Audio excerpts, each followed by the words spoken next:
Okay, guten Abend, Assalamu alaikum und hallo an alle. Wir freuen uns sehr, euch zu unserem 4. Event dieser Reihe begrüßen zu dürfen. Dieses Event ist das erste, das im Café 7 Stern stattfindet, und wir möchten uns an dieser Stelle sehr herzlich beim Café bedanken, dass sie uns mit offenen Armen empfangen haben und sehr großzügig unterstützt haben.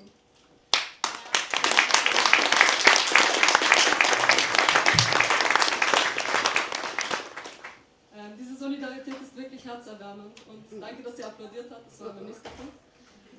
Gleich vorweg möchte ich gerne sagen, dass wir bitte ausschließlich den Seiteneingang von der Mondscheingasse verwenden und nicht durchs Café gehen, außer um auf die Toilette zu gehen. Wenn das Event vorbei ist, könnt ihr natürlich gerne rüber ins Café gehen und euch dort hinsetzen. Sonst auch bitte beim Seiteneingang rausgehen. Wir werden um ca. 7:30 eine Pause machen und stehen mit Kaffee, Tee und Getränken am Spendentisch bereit. Spendentisch ist da, oder? Ja, gut. Ihr könnt auch gerne noch beim Büchertisch von der Bibliobox euch mit Literatur zum Thema Palästina versorgen. Das heutige Event findet vor dem Hintergrund des am Sonntag um 11:15 Uhr endlich eingetretenen Waffenstillstands in Gaza statt. 470 Tage und 4 Stunden zu spät. Was bedeutet das für die Zukunft von Gaza und Palästina? Ist jetzt alles vorbei? Herrscht jetzt Frieden? Leider nicht, denn der Waffenstillstand zeigt uns in Wirklichkeit nur das Ausmaß dieses Völkermordes. Die Menschen, die unter den Trümmern zum Teil lebendig begraben wurden, die Verletzten, die ihren Wunden erliegen, die an Krankheiten, Unterernährung sterben werden, die Kinder, die so traumatisiert sind, dass sie sich niemals erholen werden, die Städte und Viertel, die in Schutt und Asche liegen. In diesen 470 Tagen wurden 85.000 Tonnen Bomben auf Gaza geworfen. Eine Studie des Lancet, einer der einflussreichsten medizinischen wissenschaftlichen Fachzeitschriften, vom 24. Juli 2024 schätzte die Zahl der in Gaza in den letzten 16 Monaten Getöteten auf 186.000 direkte und indirekte Todesfälle. 186.000 Tote, wenn Israels Völkermord in Gaza im Juli geendet hätte. Aber seitdem sind 6,5 Monate vergangen. Das sind etwa 8% der Bevölkerung Gazas. Auf Österreich umgerechnet sind es 720.000. Auf Wien wären es 160.000 Tote. Viele der Menschen, die wir hier in diesem Raum sitzen, kennen, wären nicht mehr am Leben, hätte dieser Völkermord hier stattgefunden. Also was bedeutet dieser Waffenstillstand? Darüber herrscht leider keine Klarheit. Was jedoch klar ist, dass damit dieser Genozid leider nicht zu Ende ist. In den letzten 16 Monaten wurden nicht nur wahrscheinlich Hunderttausende ermordet, sondern auch die Bedingungen für Leben und eine Zukunft in Gaza so stark eingeschränkt, dass ein einfacher Waffenstillstand nur die absolute Spitze des Eisbergs dieser Katastrophe etwas abgeschwächt hat. Bisher hat die internationale Gemeinschaft keine effektiven Maßnahmen gesetzt, um diesem Verbrechen ein Ende zu setzen. Es gibt leider auch keine Garantie dafür, dass Israel sich an den Waffenstillstand halten wird. Tatsächlich haben sie ihn bereits verletzt. Und Netanyahu hat auch schon angekündigt, jederzeit wieder die Gewalt aufzunehmen. Wir dürfen auch nicht vergessen, dass das nicht nur ein Krieg gegen Gaza ist, sondern ganz Palästina und dass die Gewalt auch im Westjordanland weitergeht. Doch der 100-jährige Krieg gegen Palästina, wie Rashid Khalidi ihn genannt hat, begann nicht im Oktober 2023. Umso wichtiger ist es, dass wir heute hier sind, so hilflos wir uns auch fühlen, denn was kann schon jeder Einzelne von uns tun? Umso wichtiger ist es, dass wir heute hier sind, um zuzuhören, um zu verstehen, Zeugen zu sein für jetzige und zukünftige Generationen. Dass wir über Palästina offen sprechen können, Dialoge führen, Fragen stellen und dass wir alle in dieser Kälte etwas Wärme teilen. Hoffnung für eine bessere Welt schaffen.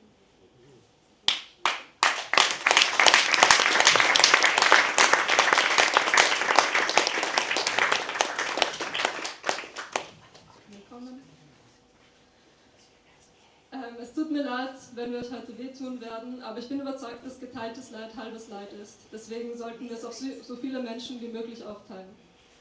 Wir wollen aber nicht nur Schmerz teilen, sondern auch Schönheit, Widerstandsfähigkeit, Hoffnung, Liebe und Gemeinschaft. Der palästinensische Nationaldichter Mahmoud Darwish, von dem wir heute auch sehr viel hören werden, bezeichnete sich selber als Dichter von Troja, denn die Geschichte Trojas wurde von den Eroberern geschrieben. Die Nachwelt hörte nie die Stimme Trojas. Denn die Geschichtsschreibung gehört den Siegern.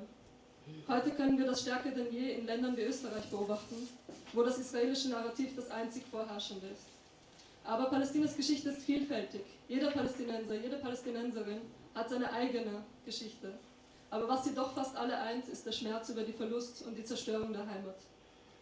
Wie Darwish sagt, مختلفون على كل شيء لنا هدف واحد أن نكون. Wir sind uns in allen Dingen uneinig, doch wir haben ein gemeinsames Ziel, zu existieren. Wir wollen...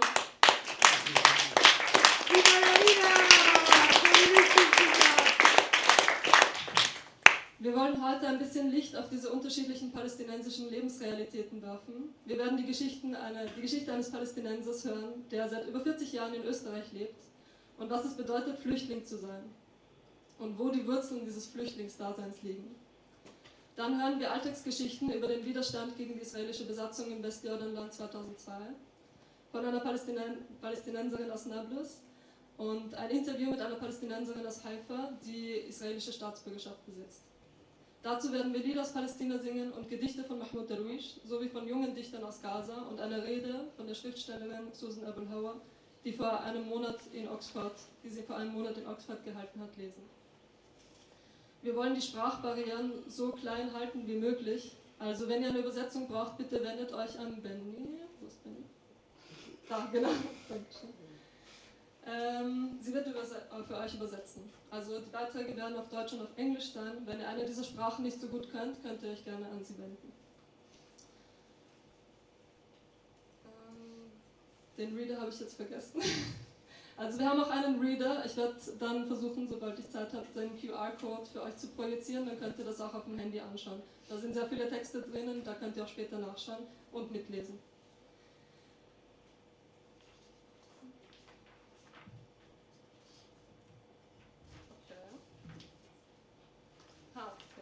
Wenn ihr euch unwohl oder unsicher fühlt oder Unterstützung jeglicher Art benötigt, bitte wendet euch an unsere Awareness-Person, das ist die Margareta, die ist hier.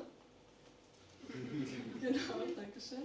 Und die Spenden gehen direkt an Familien in Gaza. Dazu werde ich nach der englischen Introduction Rania bitten, etwas darüber zu erzählen, wie diese Spenden nach Gaza geschickt werden. Okay, ich werde das jetzt nochmal auf Englisch wiederholen für alle. So, welcome, good evening. We are very pleased to welcome you to our fourth event in this series. This event is the first one to take place in the Café 7 Stern, and I would like to take this opportunity to thank the Café very, very dearly for welcoming us with open arms and supporting us generously. The solidarity is truly heartwarming. First of all, I would like to ask everyone to only use the side entrance of Mondscheingasse and only go through the café to go to the toilet. When the event is over, you are welcome to go over to the cafe if you want to stay, otherwise please leave through the side entrance. We will take a break at around 7:30 and we will be ready with tea, coffee and drinks at the donation table. You are also welcome to look around the book table provided by Bibliobox and get some literature on the subject of Palestine. Today's events take place against the backdrop of the ceasefire in Gaza that was finally implemented on Sunday at 11:15. 470 days too late. What does this mean for the future of Gaza and Palestine? Is it all over now? Will there be peace now? Unfortunately not, because in reality the ceasefire only shows us the extent of this genocide. The people who were buried alive under the rubble, the injured who will be succumb to their wounds, who will die of diseases and malnutrition, the children who are so traumatized that they will never recover, the cities and neighborhoods that lie in ruins. In these 470 days, 58,000 tons of bombs were dropped on Gaza. The number of those killed was estimated to be around 464,000, but excludes over 10,000 missing. A study by The Lancet, one of the most influential medical and scientific journals, on July 24, 2024, estimated the number of people killed in Gaza in the last 16 months at 186,000 direct and indirect deaths. 186,000 deaths if Israel's genocide in Gaza had ended in July. 6.5 months have passed since then. That's about 88% of Gaza's population. In Austria, that would be 720,000 dead. In Vienna, 160,000 dead. Many of the people the people in this room, know would no longer be alive if this genocide had taken place here. So what does the ceasefire mean? Unfortunately, there is no clarity about that. What is clear, however, is that this genocide is unfortunately not over. In the last 16 months, not only have hundreds of thousands been murdered, but the conditions for life and future in Gaza have been so severely limited that a simple ceasefire can only mitigate the absolute tip of the iceberg of this catastrophe. So far, the international community has not taken effective measures to put an end to these crimes. Unfortunately, there is also no guarantee that Israel will commit to this ceasefire. In fact, they have already violated it, and Netanyahu has already announced that he might resume violence at any time. We must also not forget that Israel is waging a war against the whole of Palestine, not only Gaza, and it has been acting more aggressively in the West Bank in the last days. But the 100-year war against Palestine, as historian Rashid Khalid called it, did not begin in October 2023. It is all the more important that we are here today, however helpless we feel, because what can each of us do? It is all the more important that we are here today to listen, to understand, to bear witness for current and future generations, that we speak openly about Palestine and have dialogues, ask questions, and that we share some warmth in all this cold. Create hope for a better world. I'm sorry that we're going to hurt you today, but I'm convinced that shared suffering is half suffering. So we should share it among as many people as possible. But we do not want to only share pain, we want to also share beauty, resilience, hope, love and community. The Palestinian national poet, Mahmoud Darwish, from whom we'll also hear a lot today, called himself the poet of Troy. Because the history of Troy was written by the conquerors. Posterity never heard the voice of Troy, because history belongs to the victors. Today, we can see this more strongly than ever in countries like Austria, where the Israeli narrative is the only dominant one. But Palestine's history is diverse. Every Palestinian has his or her own. But what almost all of them have in common is the pain of the loss and destruction of their homeland.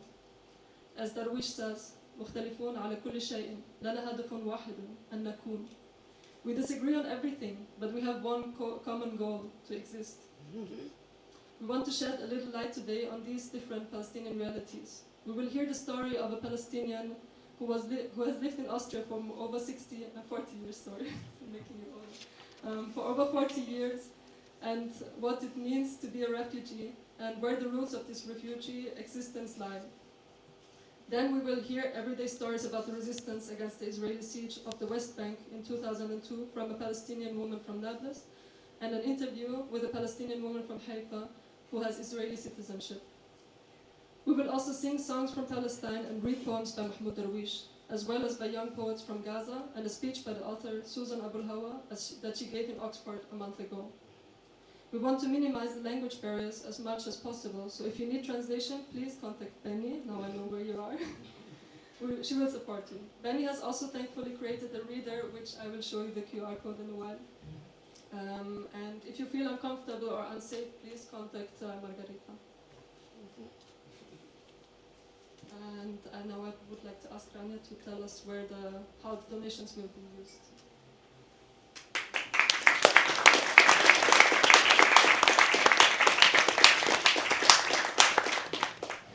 Hi everyone. So very quickly explain, a lot of people wonder if actually donations make their ways to families in Gaza. They do. At the beginning of the genocide, it was very easy, normal bank transfers, and then soon the banks were bombed or closed, and no more cash was entering Gaza. So the only way for me, for example, to send money to my family was to depend on my network of friends all over the world who either know people working for international organizations in Gaza or have family with enough cash to give my family. But as the genocide continued, everybody got worried about the cash they had, and I could not resort to this method. Currently, the only functioning bank in Gaza is the Bank of Palestine, but sadly also this bank has not been able to send any cash into the Gaza Strip for at least the last 6 months. So people are not able to withdraw money from their bank accounts. And the only cash available in Gaza for the people is the private cash.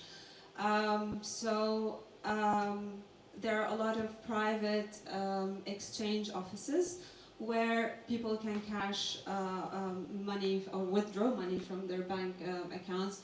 It's good. It's just the only disadvantage of this sole method for people to get cash is that the commission is very, very high. It went up to 37% of any amount sent. But in under the current situation, we say something is better than nothing. So money do get to Gaza. So as Ilona said, the purpose of this event is to share, to learn, to make our voices heard as Palestinians, to raise awareness, but also to raise donations for the families in Gaza. So I would be grateful if you could show your solidarity at our donation table, also during the break with the hot drinks, and be sure that all your donations will arrive to the families. Thank you.